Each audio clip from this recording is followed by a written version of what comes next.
Assalamualaikum warahmatullahi wabarakatuh. Waalaikumsalam warahmatullahi wabarakatuh. Gimana kabar hadirin saya semuanya?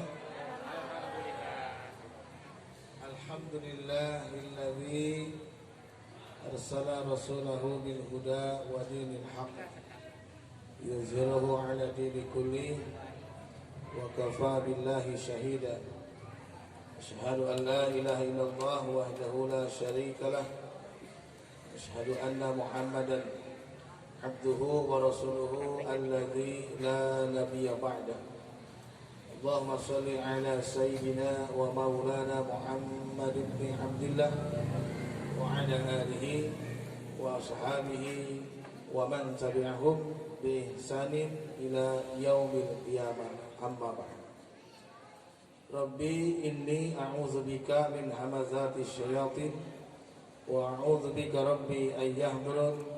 Subhanaka la ilma lana illa ma 'allamtana innaka antal alimul hakim. Alhamdulillah, segala puji bagi Allah yang telah mengantarkan kepada kita Ramadan yang alhamdulillah hari ini puasa keberapa, Bu? Berapa? 20. Oyong engal-engaring saya tuh antang kene puasa. Neng. Oyong engal-engaring saya terus tegiat. Tegiat naon? Mudah-mudahan ibadah puasa kita yang telah berlalu diterima oleh Allah sebagai amal yang soleh dan dapat mengantarkan kepada sorga sebagaimana janji Rasulullah SAW. Siapa yang berpuasa imanan wa ihtisaban maka sorganya namanya sorga apa? Sorga Ar-Rayyan. Kita sebagai orang beriman dengan sorga itu kita berharap mudah-mudahan di sana kita bisa berkumpul kembali dan dapat kita meraih ampunan dan ridwan Allah Subhanahu wa taala. Salawat dan salam mudah-mudahan terus-menerus dilimpah curahkan kepada panutan alam Habibana wa nabiyana wa rasulana Muhammad sallallahu alaihi wasallam. Demikian pun mudah-mudahan rahmat salawat dianugerahkan kepada keluarganya Nabi, para sahabat, para tabi'in, itba'ut tabi'in, dan mudah-mudahan kita pun kelak di yaumil akhir mendapat anugerah syafaat Rasulullah sallallahu alaihi wasallam. Untung itu MC seberapa menit kita ini? Hah? 1 jam? Asli? Halo, sekarang udah subuh sudah. 1 jam, siap?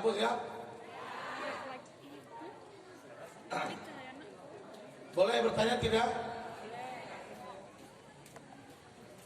Kalau hadirin ibu-ibu, bapak-bapak, hadirin yang dirahmati Allah, kita semua pasti akrab dengan gadget tuh ya. Cung, siapa yang punya HP? Gak punya? Kasar sekali Anda. Kasar, urunan kalau apa sih? Kalau kita lihat HP, di HP ada Maps. Saya dari Bandung datang ke sini itu melihat Maps, Google Maps. Apa? Wah. Ya, masuk kodal dia gopun ke siapa? Kalau ibu-ibu lihat Maps, tahu apa itu? Tahu alamat, tahu jalan. Kalau kita lihat Maps, kita akan tahu jalan. Di situ ada yang ngomong. Dia pembangat atau istri nyarios. Ibu-ibu, lupa saha eta. Anda sudah sampai lokasi. Terus sebentar lagi belok kanan. Eta teuing saha eta. Tapi begitu kemanapun pergi, kita akan diberitahu kita sedang berada di jalan yang mana. Itu adalah Maps. Kalau ibu-ibu lihat kompas, ibu-ibu tahu apa?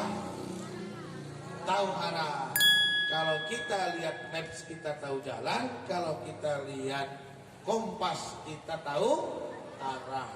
Kalau kita lihat jam, tahu apa? Tahu waktu. Kalau kita lihat cermin, tahu apa? Hah? Tahu wajah hinya ente. Leuwih atau tidak tegeuneuh. Cileuh aya ente, ieu kumis rimil ente. Saat kita bercermin rambut gondrong atau tidak, itu kita tahu dan sadar saat kita bercermin. Kita tahu kondisi fisik kita, mungkin tanpa kita sadari saat bercermin, waduh, teka rasa umurnya ke sekolah tiba lama tekia dan seterusnya. Termasuk saya juga sama. Pas ngenteng ngebong oke ayah, tebal lama gagah abis itu. Asep kamu ke cenah cek indung geletik pada nyiwit abis teh. Mun keluar imah pada ngais, pada nyiuman. Ada ayeuna kamar atau nyiuman itu setara ya mah. Itu kalau kita lihat cermin. Kalau kita melihat Al-Quran, kita tahu apa? Syahrul Ramadan disnamai Syahrul Al-Quran. Karena di bulan Ramadan istimewanya itu disebabkan ada Al-Quran diturunkan di dalamnya. Inna anzalnahu fi lailatil. Maka disebutkan dengan jelas Syahrul Ramadan allazi unzila fihil Quran. Kalau kita melihat Al-Quran, kita akan tahu arah. Maka di dalam Al-Quran pun kita diperkenalkan dengan istilah jalan. Apa sih Bu? Ihdinas siratal. Naon hartosna teh? Tunjukilah kami jalan. Cung saha di antara bapak-bapak, ibu-ibu anu pernah berjalan sampai ke Allah, dugi ngacung. Bacanya. Belum pernah ada orang hidup sampai menuju Allah. Karena kita belum pernah menuju Allah, maka kita butuh petunjuk jalan. Seperti abdi ka kampung Cangkuang teh namanya ayeuna sakali-kalina berpotensi tersesat. Supaya tidak tersesat, maka butuh petunjuk jalan. Kapungkur mata taros, aya nama aya HP atau ningali gadget maps. Sampailah alhamdulillah. Nah, demikian pun kita menuju Allah. Kita tidak tahu karena Allah itu maha tak terjangkau, Allah itu maha gaib. Kalau kita tidak menggunakan petunjuk Allah, maka khawatirlah kita akan tersesat. Nah, untuk Al-Quran itu dhalin ghairil maghdubi alaihim waladdallin.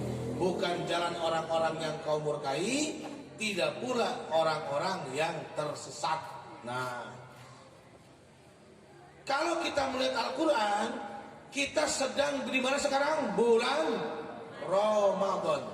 Di bulan Ramadan itu kita diperintah untuk berpuasa. Ya ayyuhalladzina amanu kutiba alaikumusiyam kama kutiba alal ladzina min qablikum la'allakum tattaqun.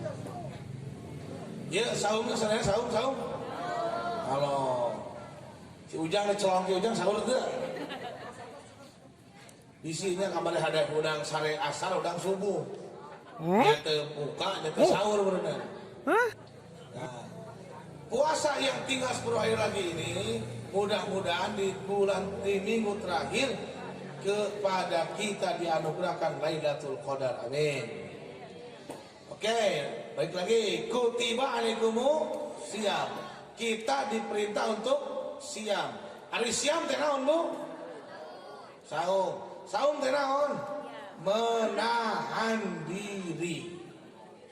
Menahan. Nah, apa yang harus kita tahan dan bagaimana akibatnya kalau tidak tertahan? Apa maksudnya?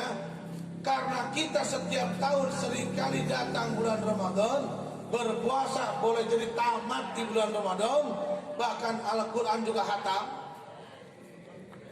Tapi setelah habis Ramadan, kok kenapa hampir kebanyakan manusia tidak seperti yang diharapkan oleh Al-Quran? La'allakum tattaqun. Kenapa tidak menjadi orang yang oleh Al-Quran dikatakan bertakwa? Banyak faktor, salah satunya memang tidak serius dalam memahami ibadah yang Allah perintahkan. Sehingga seakan-akan Allah cuma main-main saja. Padahal Allah tidak pernah bermain-main dan Allah pasti benar. Kenapa disuruh bermenahan diri? Karena segala aktivitas yang dikerjakan oleh manusia sebelum jadi perbuatan pasti ada gejolak terlebih dahulu. Mual mungkin tidak ada gejolak. Contoh, sebelum kita makan ada rasa apa dalam diri kita? Lapar. Lapar itu gejolak yang mendorong kita untuk makan. Lamun wareg ibu yang makan deh, wareg. Ali.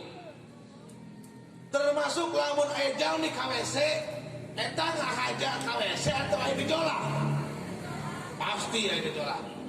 Pamit aya gejolak, hoyong teh KWC. Rek naon? Rek naon? Pasti ada gejolak mules. Betul? Mules beteng itu gejolak. Mules beteng itu kalau tidak pada tempatnya harus ditahan. Kumaha lamun teu katahan? Busiat. Terus kababayan. Dan kababayan itu perkara yang rendah. Kalau ibu-ibu keur ngaos kababayan pasti langsung uwi atau langsung cicing dirinya. Isin mah bisa jadi mau ngaos deui kan. Itu baru menahan mules. Termasuk sebelum tidur ada gejolak apa? Ngantuk. Kalau ngantuk tidak tertahan, naon hasilnya? Nah, ketiduran. Keur ngaji tunu teka tahan, dan kalau tempatnya tidak tepat seperti kalau sedang mengendarai nunutan bahaya itu. Beres deh. Sekian banyak pengendara mobil nyuksruk ka jurang, tabrakan, nabrak tihang, nabrak tangkal, bahkan masuk sungai. Tidak jarang si pengemudi diduga mengantuk. Tunuh sakieu ibu. Setiap Ramadan kutiba alaikumusiyam, kita harus dapat menahan diri dari dorongan syahwat dan hawa nafsu. Kenapa? Karena syahwat dan hawa nafsu ini jalurnya setan. Ibadah puasa di bulan Ramadan, maka mereka menjadi makhluk yang rendah yang mengikuti hawa nafsu dan syahwat. Imam Al-Ghazali mengatakan bagaimana ciri orang-orang yang tergoda setan melalui jalur syahwat. Orang-orang yang tergoda setan, maka kata Rasulullah SAW, saat bulan Ramadan datang, setan-setan dibelenggu. Yang terbelenggu, maka jalur syahwatnya itu aman. Dampak dari jalur syahwat, manusia itu akan mengikuti dorongan, kecenderungan kepada satu dorongan yang menurutnya itu adalah sumber kebahagiaan melalui jalur perut dan di bawah perut. Nauzubillahimin. Orang-orang yang terjebak oleh syahwat, saya ulang ini, itu godaan setan yang dipikirkannya perut dan di bawah perut. Naon cenah Bu? Perut dan di bawah perut itu tempat apa? Tempat makanan. Maka orang-orang yang tergoda syahwat, dia tidak berpikir ini halal atau haram. Yang penting perut saya kenyang. Setelah perutnya kenyang, dia berpikir yang di bawah perut. Perzinahan, seks bebas, na'udzubillahimin. Dan itu hidupnya binatang ternak. Hanya berpikir perut dan bawah perut. Sok tinggal doma, darut terkenal dengan doma. Asa jukut namru, bikang ayah petah. Laras.